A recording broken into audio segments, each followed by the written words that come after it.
Hello everyone and welcome to another video. I've made a special episode today to try and explain and solve a problem I've had ever since I started playing GeoGuessr. And that problem is getting the east versus west positioning correct. I figured the best way to demonstrate the issue and resolve it was to show you an example, so here we go. Here we have the game paused on a famous place. In this case, it happens to be the Tower of London, and I know this because I live here. Not in the tower itself, but close by. It's a famous attraction in London and is well worth a visit if you haven't been. It's an historic castle and previously a prison, and is where the crown jewels are kept. That's not a crass joke, but is actually where the Queen's crown, tiaras and other bling is kept. Allow me to show you around. We start by facing north, both on the street view and the map. You'll notice the red arrow on the compass is pointing up to the north.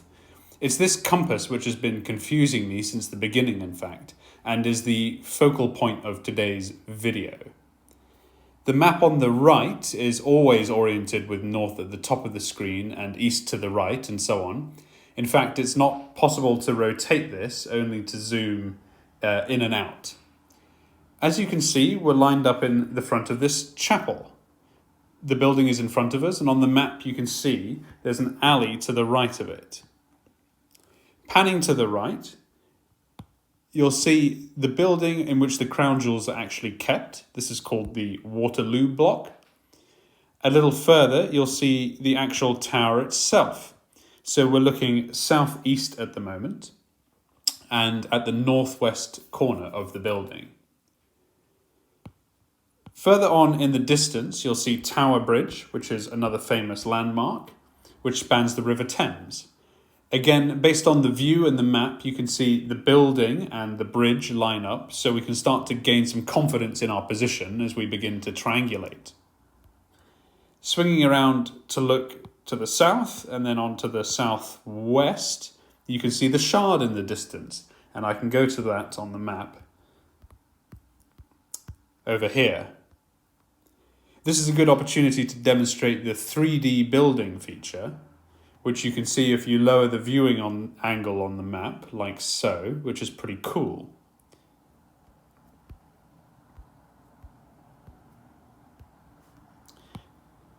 Turning around further, we're now looking to the west and at the Beauchamp Tower, and then in front of us, back to the chapel. I'm going to put a pin on the map now where I think we are, and I think that that's here. Now, if you haven't already noticed it, let me demonstrate the issue that has been keeping me awake, giving me sleepless nights and causing me trouble ever since I started playing GeoGuessr.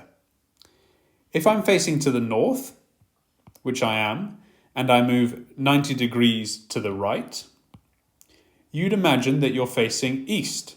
And in fact, we are.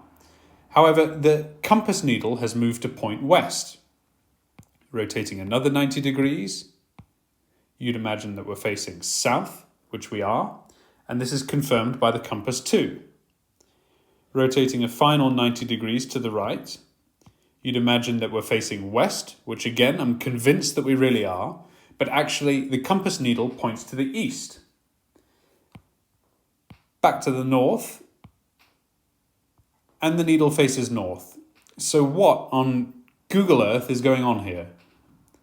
For the longest time, I got confused by this, and it's cost me some valuable points in recent games, either when trying to really pin down the exact location, or when I need to make a quick last-minute guess as to what direction I'm going or which side of the road I'm on.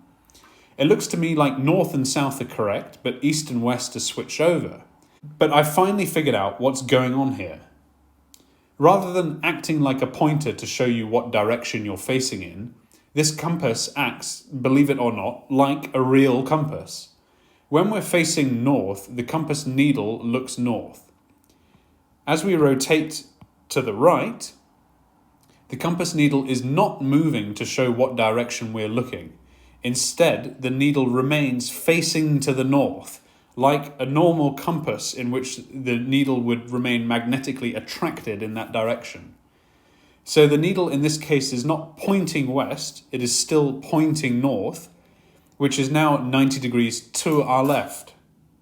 It's just our orientation that has changed, and if we were holding a physical compass ourselves, we'd be able to move it in our hands so that north and the needle were aligned, and it would show we're looking east. Moving another 90 degrees to the right, and we're now looking south, and confusingly, the needle is pointing to the south too, which looks correct. However, the needle isn't pointing to the south, it's still pointing to the north, which is just behind us.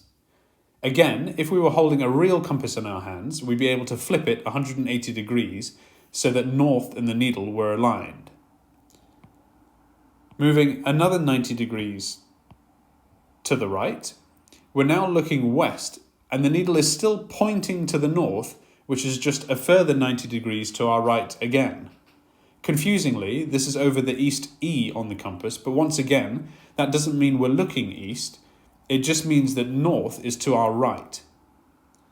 Finally, moving back to north, the needle points up, or ahead of us, and indeed north is in front of us. All of that is the same no matter what hemisphere you're in or anything else. However, you can see how it can be confusing when really what you might expect of the compass, in inverted commas, is to point in what direction you're facing. I appreciate GeoGuessr's dedication to authenticity here, but maintain it isn't particularly helpful. In real life, you can reposition the compass in your hands to align the needle with north and use the compass to see what direction you're facing. You can't do that here, and if you don't know any better, like I didn't, it's easy to get confused. My recommendation to GeoGuessr would be some kind of toggle to either switch between the compass in direction mode, for want of a better name, or compass mode, or perhaps a feature where once you've moved, you can tap on the compass so that the lettering also spins around, so that the direction you're facing, like east, becomes the upward position on the compass face. Anyway, it's solved now, and I can finally sleep at night. All, in fact, that remains is to submit our answer and see if we're actually correct. And as you can see, we are. Under a metre off, in fact, which is great stuff. I hope that's all made sense, and at the very least will allow some of you who are struggling with the same issue as I was to improve your game. Thank you very much for watching with me today, and I'll see you in the next video.